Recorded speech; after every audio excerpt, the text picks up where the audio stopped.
গ্রেফতার করা হলো তৃণমূলের সন্তোষ খুনের ঘটনায় মূল আসামি রাজেশ সাউকে। 31শে জানুয়ারি সন্তোষ যাদব খুনের পর থেকে ভিন রাজ্যে গা ঢাকা দেয় খুনের সাথে জড়িত মূল আসামি রাজেশ ও তার সহযোগীরা। একটি বিশেষ তদন্তকারী দল তৈরি শুরু হয় তাদের গ্রেফতারি পরোয়ানার তৎপরতা। ব্যারাকপুর পুলিশ কমিশনারেটের গোয়েন্দা বিভাগের পক্ষ থেকে বিশেষ তদন্তকারী দলের সদস্যদের 4টি দলে ভাগ করা হয়।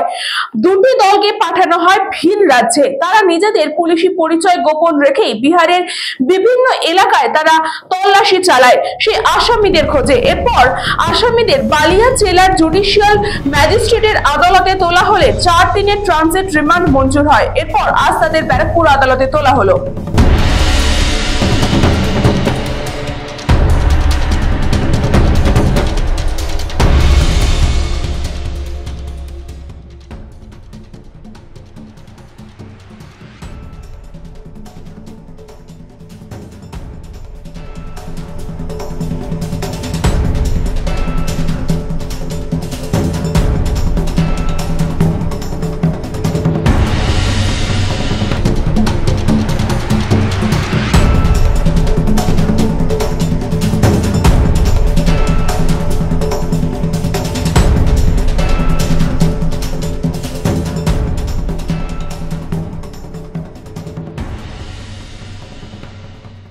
মেরেছিলে কেন?